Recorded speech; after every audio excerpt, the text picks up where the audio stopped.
Hello and welcome to new सरकारी post YouTube channel और मैं हूं आपके साथ आपका दोस्त रोहन। तो लास्ट इंटरव्यू में हमने अनु जी को स्टोरी को जाना था जो कि एसबीआई में पोस्टेड हैं और उन्होंने हमारे साथ अपने एक्सपीरियंस और स्ट्रैटेजी को शेयर किया था। आई होप आपने वो वीडियो ज़रूर देखा होगा और अगर आपने नहीं देखा है तो अभी आई बटन में जाकर उस वीडियो को ज़रूर देखिए। बहुत ही इंफॉर्मेटिव और बहुत ही मोटिवेशनल वीडियो था। तो आज जो हम इंटरव्यू आपके लिए लाए हैं वो फिर से एक बैंकर का होने जा रहा है और इन्होंने काफ़ी कम समय में और काफ़ी कम उम्र में काफ़ी कुछ अचीव किया है। पंजाब नेशनल बैंक में एज ए मैनेजर काम कर रहे हैं। इनके घर से काफ़ी लोग गवर्नमेंट जॉब में हैं और इनके नाना जी जो हैं वो पुलिस में हैं, इनके फादर भी बैंक में हैं, इनके मामा जी एज ए टीचर काम कर रहे हैं, प्राइमरी स्कूल में बहुत अच्छी पोस्ट पर हैं। वैसे पहले इनको मॉडलिंग का भी काफ़ी शौक था पर उसको कैरियर ना बनाते हुए उन्होंने बैंक को प्रेफरेंस दी और आज वो एक सक्सेसफुल बैंकर हैं। तो आइए जानते हैं अभिषेक जी की स्टोरी। तो अभिषेक जी, आपका हमारे इस चैनल पर बहुत बहुत स्वागत है। हमारे व्यूअर्स को थोड़ा अपने बारे में बताइए। Thanks for inviting me on your channel Rohan ji. मेरा नाम अभिषेक है, मैं लखनऊ से बिलोंग करता हूँ। मैं अभी पंजाब नेशनल बैंक में एज ए मैनेजर पोस्टेड हूँ। मैंने IBPS 2012 एग्ज़ाम को पास किया था और मेरा पहला नंबर का प्रेफरेंस पंजाब नेशनल बैंक था। मेरी रैंक भी अच्छी आई थी जिस वजह से मेरे को पंजाब नेशनल बैंक मिला। तो अभिषेक जी, IBPS के थोड़े एग्जाम पैटर्न के बारे में हमारे व्यूअर्स को बताइए। ओके, रही बात IBPS के लेटेस्ट एग्जाम पैटर्न और सिलेबस की, वो मैं आपको बताता हूँ। IBPS के एग्जाम में 3 स्टेप्स होते हैं। पहला प्री, दूसरा मेंस, तीसरा इंटरव्यू। तो जो कैंडिडेट्स प्री एग्जाम को क्वालिफाई करते हैं वो मेंस के लिए कॉल किए जाते हैं। फर्दर आपकी कट ऑफ को देख के आपको इंटरव्यू के लिए कॉल किया जाता है और जो फाइनल मेरिट लिस्ट बनती है वो आपकी मेंस और इंटरव्यू की मार्क्स को देख के बनती है। अब रही बात सिलेबस की, तो सिलेबस के लिए मैं आपको क्लर्क के एग्जाम के लिए बताता हूँ। प्री एग्जाम में 100 मार्क्स का पेपर होता है, उसमें सब्जेक्ट होते हैं रीजनिंग, इंग्लिश एंड मैथ्स। वो 1 घंटे में आपको क्वालिफाई करना होता है जिससे आप मेंस के एग्जाम के लिए जाते हैं। और मेंस के एग्जाम का सिलेबस है, आपके सब्जेक्ट होते हैं reasoning, English, maths and GA. GA means general awareness with banking knowledge. You have to gain banking knowledge for that. ऐसे ही पीओ के एग्जाम में होता है, प्री एग्जाम के लिए होता है आपका रीजनिंग, इंग्लिश, मैथ्स। ये 100 मार्क्स का पेपर होता है, इसको आपको क्वालिफाई करना पड़ता है। फर्दर आप मेंस के एग्जाम में जाते हैं, उसमें सब्जेक्ट होते हैं reasoning, English, maths, GA with computer and banking awareness. इसमें एक और पेपर होता है, वो एसए का पेपर होता है जिसको आपको क्वालिफाई करना होता है, अच्छे नंबर लाने होते हैं इंटरव्यू में जाने के लिए। क्या कोई भी स्टूडेंट बिना कोचिंग के IBPS एग्जाम को क्लियर कर सकता है? और अगर वो कोचिंग करता है तो कोचिंग करने के फायदे क्या क्या हैं? ये हमारे व्यूअर्स को या स्टूडेंट्स को ज़रूर बताइए। ओके, देखिए मेरे हिसाब से IBPS की तैयारी आप घर पे भी रह के कर सकते हैं। आजकल ऑनलाइन आपको बुक्स मिल जाती हैं, आप ऑनलाइन मॉक टेस्ट दे सकते हैं, आप ऑनलाइन प्रैक्टिस कर सकते हैं, आप घर पे रह के भी तैयारी कर सकते हैं। कोचिंग का बेनिफिट ये होता है कि अगर आपको कहीं पे डाउट्स हो रहे हैं, कहीं पे कुछ क्वेश्चन नहीं समझ में आ रहे हैं, तो आप कोचिंग में जाके अपने टीचर से, अपने कुलीग से, अपने फ्रेंड से, अपने जो भी आपके स्टूडेंट्स जो भी और हैं उनसे आप अपने डाउट्स क्लियर कर सकते हैं। सर ये बताइए कि क्लर्क का एग्ज़ाम पीओ के एग्ज़ाम से इजी होता है क्या?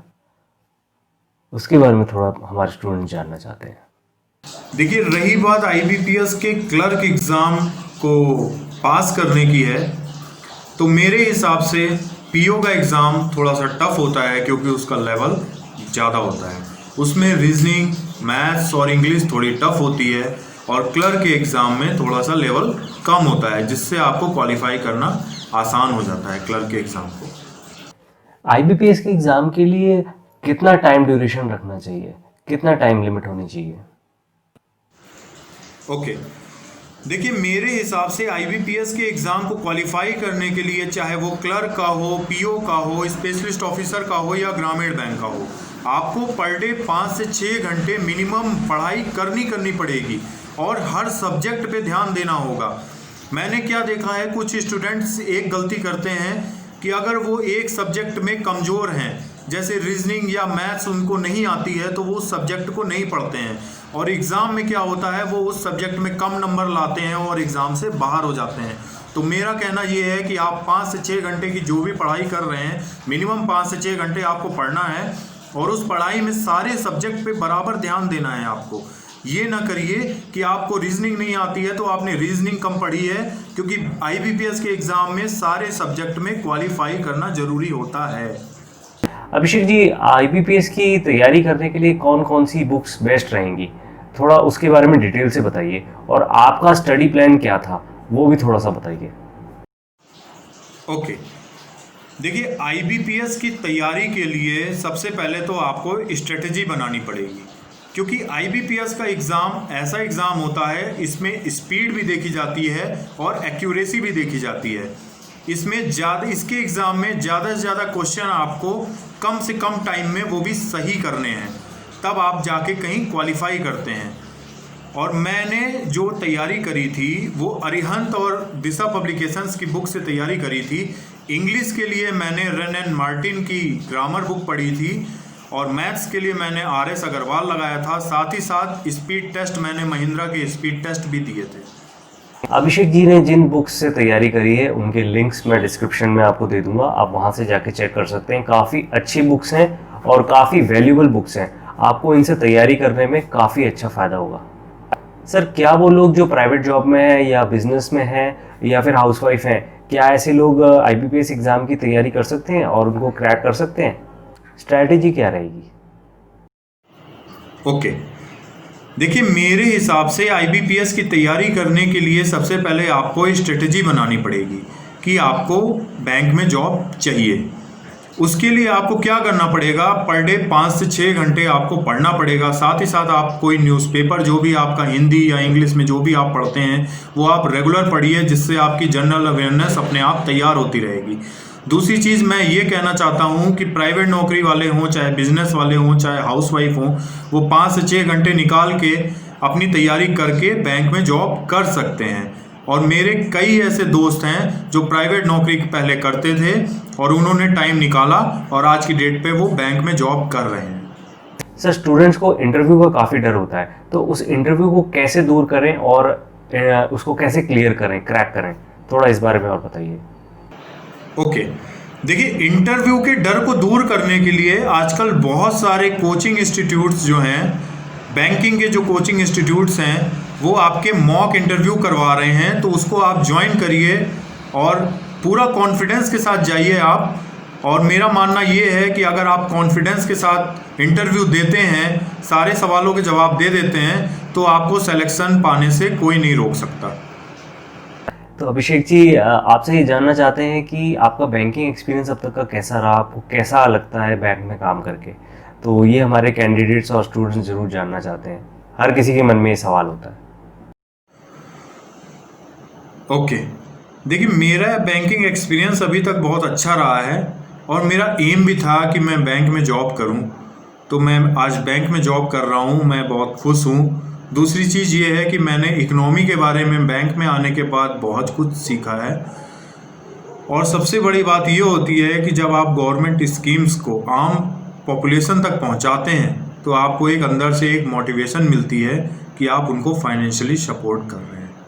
सपोज कोई स्टूडेंट अगर एज ए क्लर्क ज्वाइन करता है बैंक में, तो उसके प्रमोशन के चांसेस क्या क्या हैं, मतलब कितना आगे तक वो बढ़ सकता है?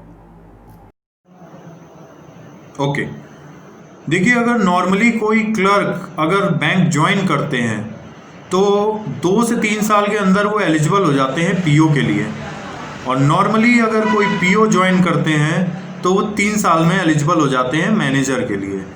दूसरी चीज़, बैंक में रहते रहते कई सारे ऐसे सर्टिफिकेट कोर्स होते हैं, जैसे JIB है, CIB है। इस कोर्स को आप पास करते हैं तो आपकी सैलरी में इंक्रीमेंट लगते हैं, आपको क्वालिफिकेशन के एक्स्ट्रा मार्क्स मिलते हैं जो आपके प्रमोशन पे काफ़ी ज़्यादा इफ़ेक्ट डालते हैं। अच्छा, कोई भी स्टूडेंट अपनी पसंद की पोस्टिंग ले सकता है? वो जिस शहर में, जिस स्टेट में पोस्टिंग लेना चाहता है, क्या वो उसकी पसंद की हो सकती है? थोड़ा इस बारे में बताइए। देखिए बैंक में पोस्टिंग वैकेंसी के ऊपर डिपेंड होती है। आपने जहाँ के लिए अप्लाई किया है, अगर वहाँ वैकेंसी होगी तो आपको श्योर है कि आपको वहीं की पोस्टिंग मिलेगी। तो ये थे हमारे साथ अभिषेक भारती जी। थैंक्स रोहन जी, आपने अपने चैनल पे मुझे आने का मौका दिया। एंड आई होप कि मैंने जो भी इंफॉर्मेशन दी है वो स्टूडेंट्स के काम आएगी।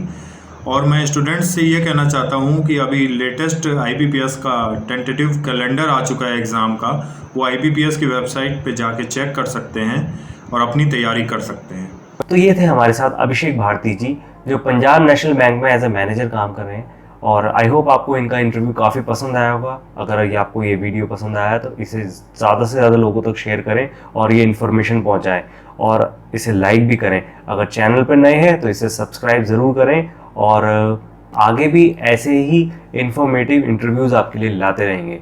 तो अगली वीडियो तक के लिए मैं आपसे इजाज़त चाहूँगा। नमस्कार, धन्यवाद।